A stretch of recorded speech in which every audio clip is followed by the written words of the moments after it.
Hello learners.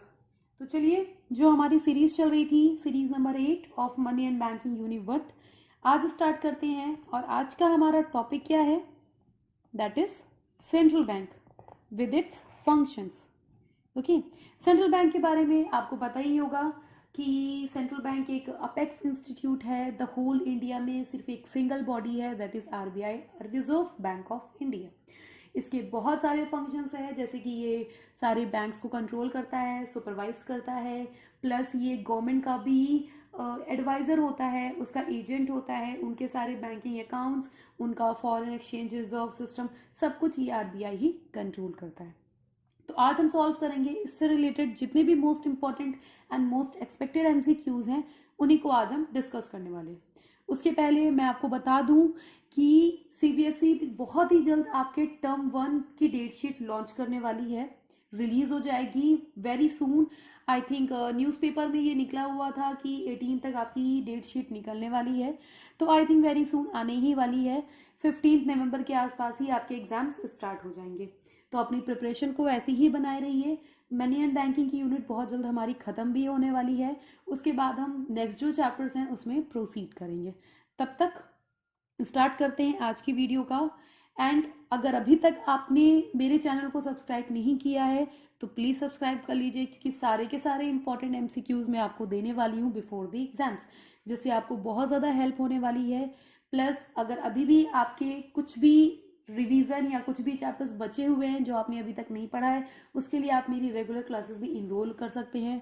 Online plus offline दोनों ही classes मेरी चलती हैं फॉर क्लास 11 एंड 12 इकोनॉमिक्स के लिए। तो चलते हैं आज हम एमसीक्यू क्वेश्चन नंबर 1 पे। So here is your question number 1। क्या कह रहा है? What is are the features of central bank. Simply आपको बताना है कि इसमें से कौन सा ऐसा फीचर है जो कि सेंट्रल बैंक का है, दैट मीन्स कि आरबीआई का है।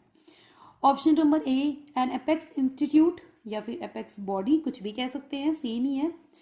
नॉट डील विथ पब्लिक, क्या ये पब्लिक से डील नहीं करता। Soul authority of issue, issue यहाँ पे करेंसी की बात कर रहा है कि क्या ये करेंसी को इशू करने के लिए सोल अथॉरिटी है, सिंगल अथॉरिटी है जो हमारे करेंसीज को इशू करता है। And the last one is all of the above. तो जल्दी से बताइए क्या है इसका आंसर, एक एक करके हम इसको क्लिक करते हैं। क्या हुआ? क्या सेंट्रल बैंक का फीचर है अपेक्स इंस्टीट्यूट है? यस, अपेक्स इंस्टीट्यूट का मतलब होता है एक सिंगल इंस्टीट्यूट। तो मैंने पहले ही आपको बताया कि पूरे इंडिया में एक ही सेंट्रल बैंक है आरबीआई, उसके ब्रांचेस कई ज़्यादा हो सकते हैं, बट सेंट्रल बैंक सिर्फ एक ही है, that is reserve bank of India. तो क्या ये पब्लिक से डील नहीं करता? करेक्ट। इनका दो लोगों से बहुत ही ज़्यादा रिलेशन होता है। फर्स्ट हमारी गवर्नमेंट, और सेकेंड जितने भी कॉमर्शियल बैंक्स यहाँ पे रन कर रहे हैं वो, तो ये उनसे डील करता है ना कि पब्लिक से। Next, soul authority of issue. Yes, ये इशू करने के लिए, करेंसी को इशू करने के लिए सोल अथॉरिटी कहलाती है, ऑल ऑफ द। तो जब ये तीनों होगा तो हम आंसर क्या टिक करेंगे? All of the above. Okay, question number 2 क्या कह रहा है? Which of the following is the function of central bank. अब यहाँ पे हम फंक्शन की बात करते हैं, इसमें से कौन से ऐसे हैं जो सेंट्रल बैंक के फंक्शन है, बताइए। Accepting deposit, issue currency, granting loan, all of the above. क्या ये डिपॉजिट एक्सेप्ट करता है? बिल्कुल भी नहीं। एक्चुअली में हमारे जो डिपॉजिट्स हैं उसको एक्सेप्ट करने के लिए कॉमर्शियल बैंक है। नेक्स्ट, करेंसी इशू करता है, यस करेंसी इशू करता है। नेक्स्ट, ग्रांटिंग लोन, क्या ये लोन देता है? बिल्कुल भी नहीं।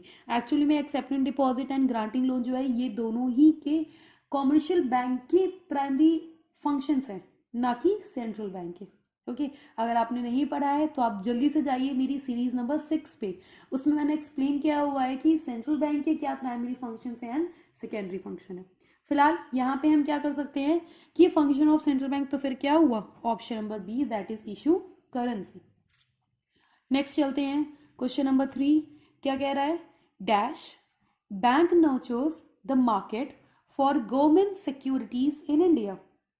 कौन सा ऐसा बैंक है जो मार्केट में गवर्नमेंट सिक्योरिटीज को के साथ डील करता है? डील करना इन द सेंस कि सेल एंड परचेज करता है। तो बताइए इनमें से कौन सा ऐसा बैंक है जो गवर्नमेंट सिक्योरिटीज को सेल और परचेज करता है हमारी इकोनॉमी में?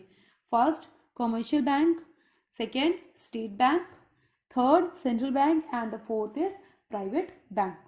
तो कौन सा बैंक? एक्चुअली में ये फंक्शन होता है आरबीआई का कि जो गवर्नमेंट की सिक्योरिटी, ना कि प्राइवेट सिक्योरिटीज, मैं सिर्फ गवर्नमेंट सिक्योरिटीज की ही बात कर रही हूँ।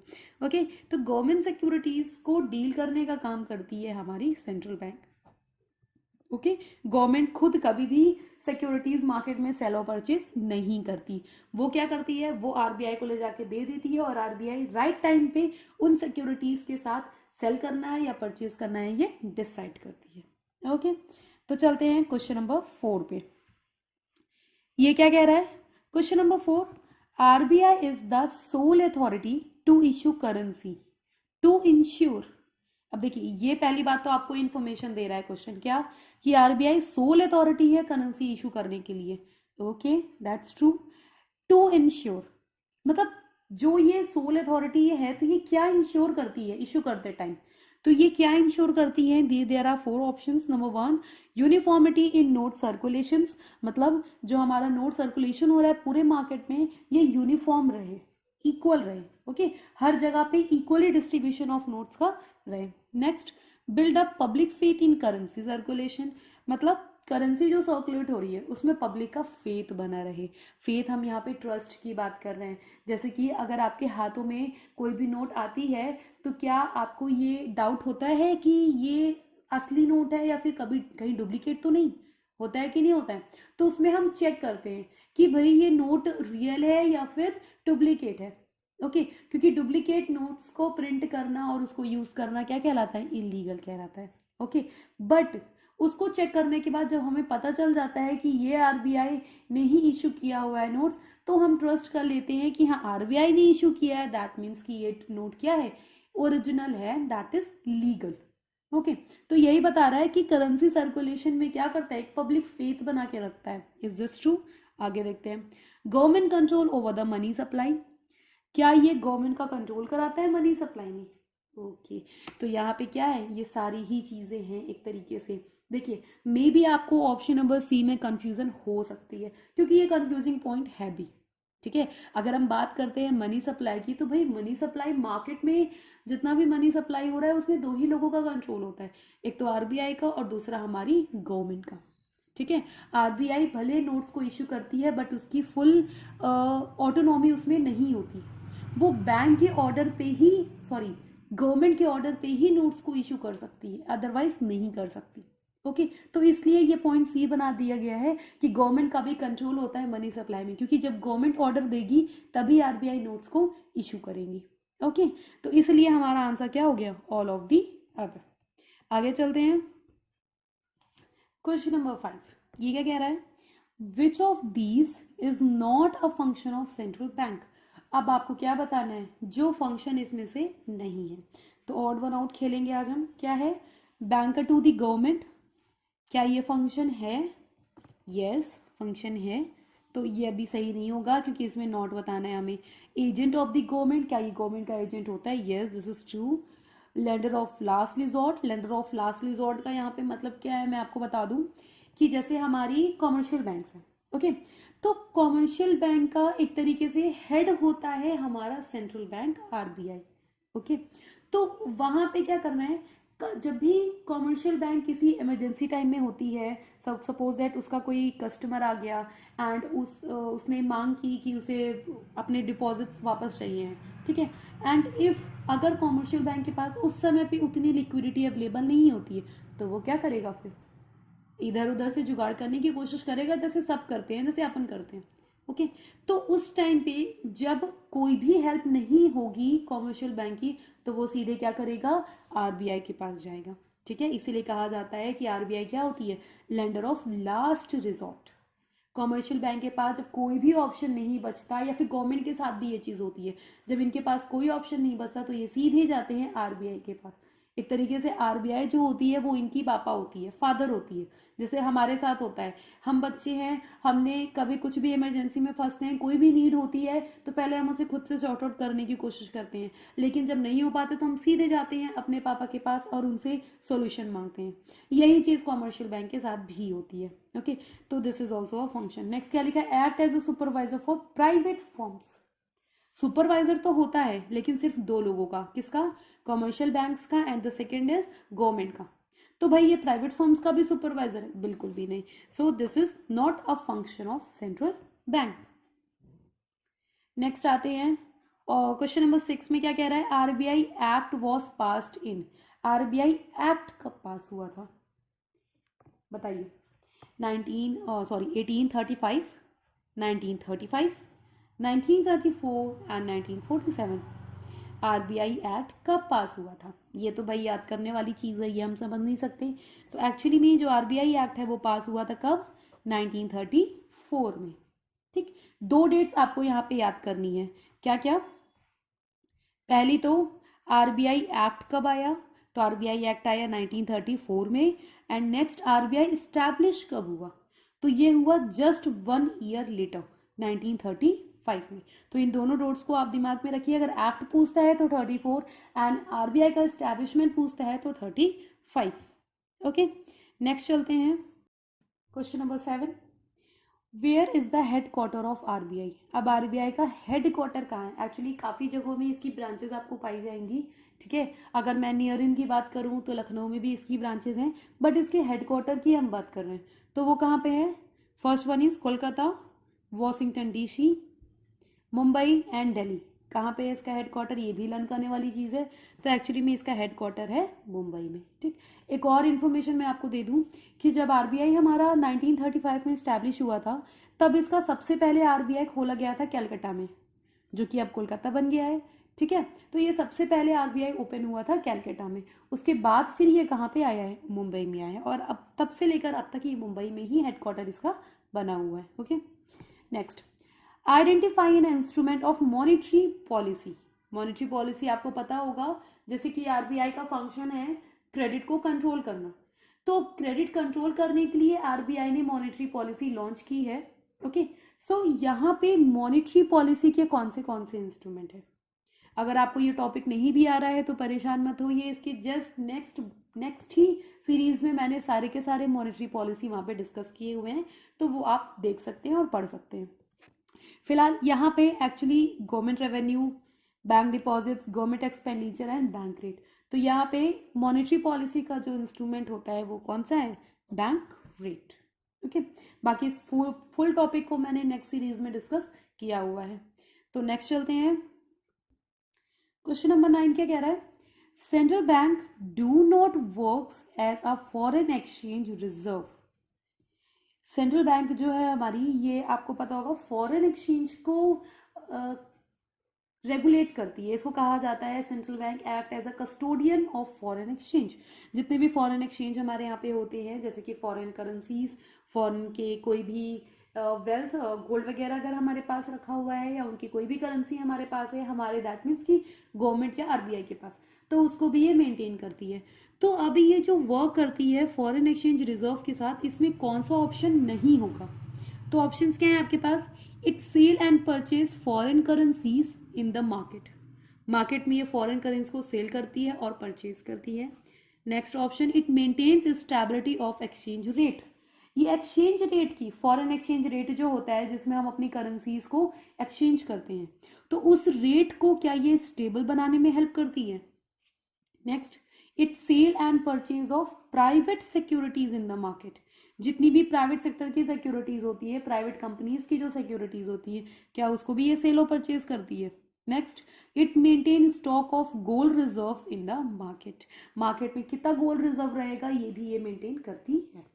ओके, तो आपको बताना है कि इसमें से कौन सा ऐसा ऑप्शंस हैं जो कि फॉरेन एक्सचेंज रिजर्व में वर्क नहीं करेगा।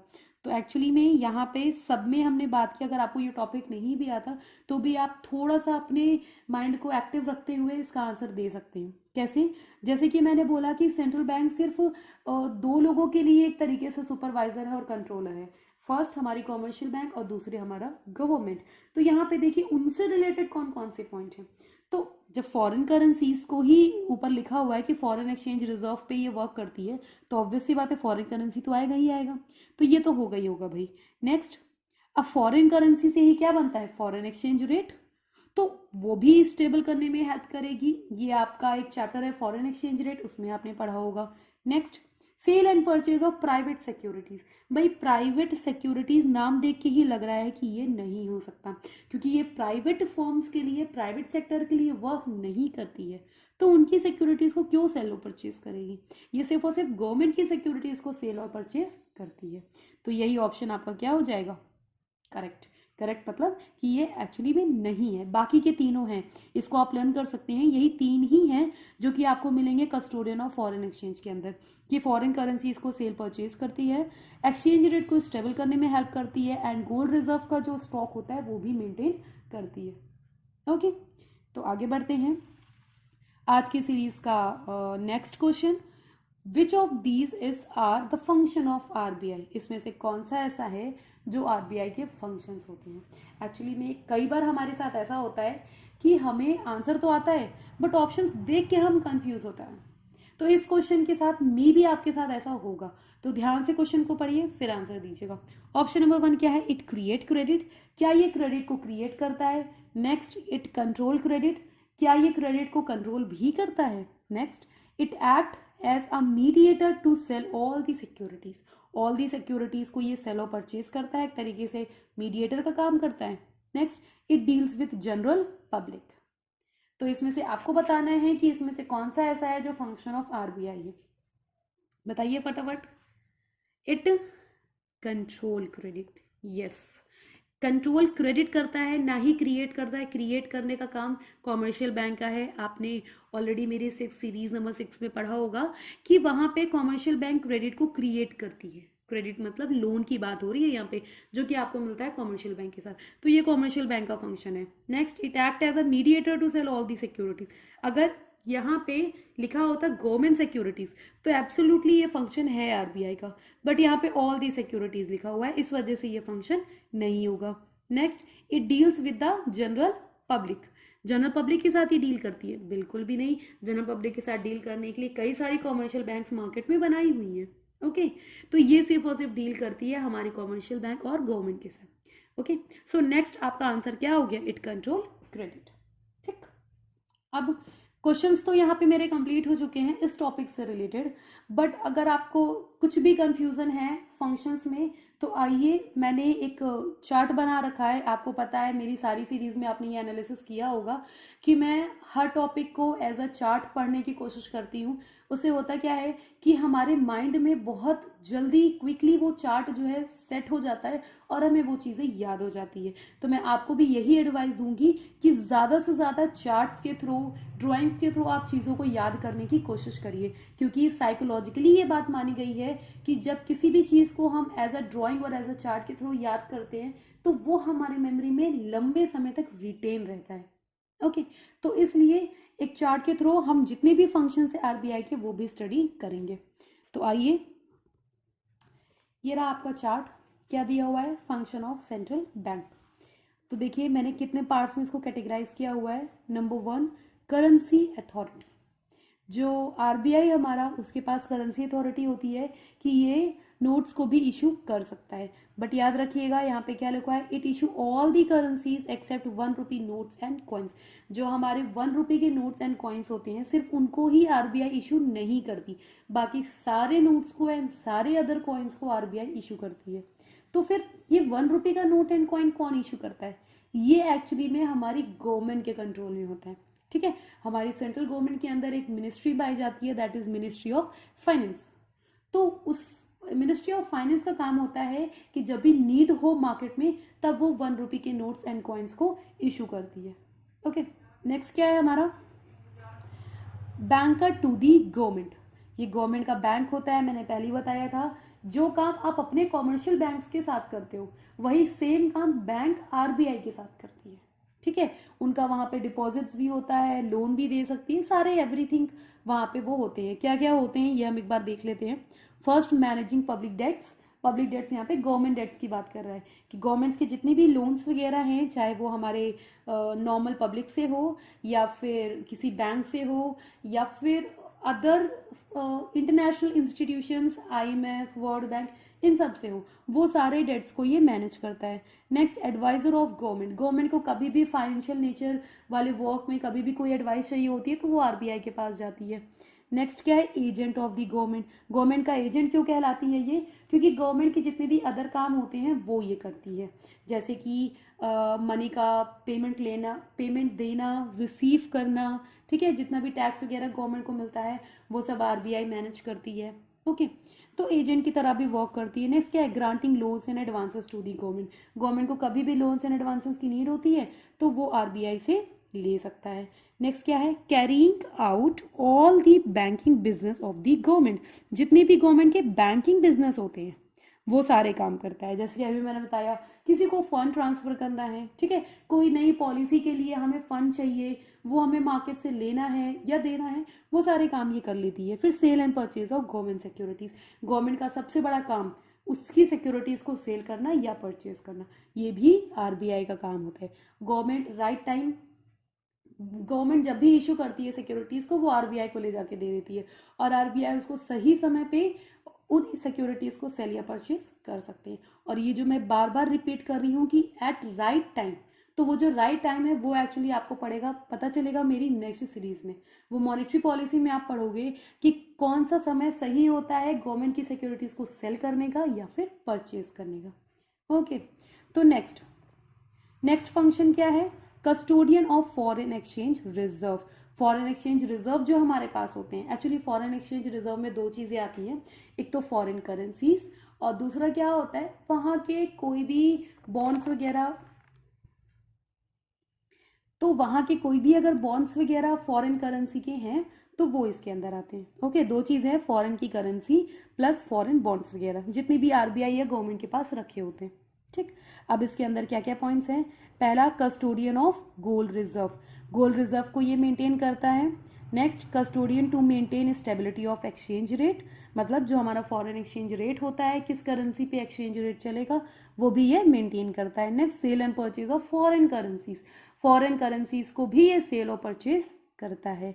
ठीक है, आपको जब भी आपको कोई करेंसी की नीड होती है वो भी यही सेल करेगा और इसी के परमिशन से आप परचेज कर सकते हो, अदरवाइज नहीं कर सकते। ओके, तो नेक्स्ट चलते हैं हम, 3 फंक्शंस हुए। ठीक, ये हमारा function number 4, controller of credit and money supply. RBI जो है, ये जो क्रेडिट, हम लोन की बात कर रहे हैं, जो कॉमर्शियल बैंक से हमें लोन मिलता है, हम उस लोन की बात करते हैं।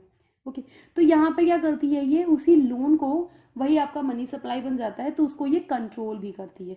बस यही जो कंट्रोल करती है वो किसकी हेल्प से करती है, मॉनेटरी पॉलिसी की हेल्प से, जो नेक्स्ट वीडियो में हम पढ़ेंगे। उसके बाद फंक्शन आपका फंक्शन नंबर 5 एंड लास्ट क्या है, बैंकर्स बैंक एंड सुपरवाइजर। जितने भी कॉमर्शियल बैंक्स होते हैं उनका ये बैंक भी होता है और उन्हीं का ये सुपरवाइजर भी होता है। तो ऑप्शंस क्या क्या हैं, कस्टोडियन ऑफ कैश रिजर्व, जो कैश रिजर्व, सारी कॉमर्शियल बैंक्स को जो कैश रिजर्व रखवाना होता है आरबीआई के पास, उसको भी ये मैनेज करता है। क्लियरिंग हाउस फंक्शन, मतलब अगर दो कॉमर्शियल बैंक्स के बीच में कुछ भी प्रॉब्लम चल रही है, कुछ भी कॉन्फ्लिक्ट चल रहा है, उसको ये क्लियर करवाता है। लेंडर ऑफ लास्ट रिजॉर्ट, ये मैंने बताया ही था कि कॉमर्शियल बैंक को जब कहीं से भी हेल्प नहीं मिलती तो वो सीधे डायरेक्टली कहाँ जाता है, लास्ट अपॉर्चुनिटी उसके पास होती है आरबीआई की, वहाँ पे ये जाता है हेल्प लेने के लिए। Next, as a supervisor and regulator of banks, जितनी भी बैंक्स हैं हमारी इकोनॉमी में उनका एक तरीके से ये क्या है, सुपरवाइजर भी है और उनका रेगुलेटर भी है। एडवाइस भी करता है उनको कंट्रोल भी करके रखता है। कभी भी अगर किसी भी कॉमर्शियल बैंक ने इलीगल एक्टिविटीज परफॉर्म की हैं तो उस पर आरबीआई पनिश भी उनको कर सकता है। Okay, so here is the chart, आप जल्दी से स्क्रीनशॉट कर सकते हैं कि कैसे आपको ये प्रिपेयर करना है। तो यहाँ पे सारे के सारे पॉइंट्स लिखे हैं, आई एश्योर यू दैट इसके अलावा और कोई भी पॉइंट्स आपको नहीं मिलेगा। इसके जस्ट बाद मैं पिक लगा दूंगी, आप वहाँ से इसको स्क्रीनशॉट कर सकते हो। थैंक यू सो मच आज की वीडियो वॉच करने के लिए। इसी तरह मेरी सारी वीडियोस को वॉच करते रहिए ताकि आपकी प्रिपरेशन बनी रहे, प्रैक्टिस भी आपकी चलती रहे। और भी ज़्यादा प्रैक्टिस करने के लिए आप ज्वाइन कर सकते हैं मेरी टेलीग्राम ग्रुप को, जिसका लिंक आपको नीचे डिस्क्रिप्शन में मिल जाएगा, एंड जिसमें आप लेटेस्ट इन्फॉर्मेशन सीबीएसई की और बाकी कई सारे एमसीक्यूज भी वहाँ पे आप सॉल्व कर सकते हैं। अदर कोई इन्फॉर्मेशन आपको चाहिए वो भी आप वहाँ पे डिस्कस कर सकते हो। किसी भी टॉपिक में कोई प्रॉब्लम हो तो आप कमेंट करके भी पूछ सकते हो, जिसको मैं आपको आंसर ज़रूर करूँगी। Thank you so much. Please मेरे चैनल को सब्सक्राइब करना मत भूलिएगा। Thank you very much.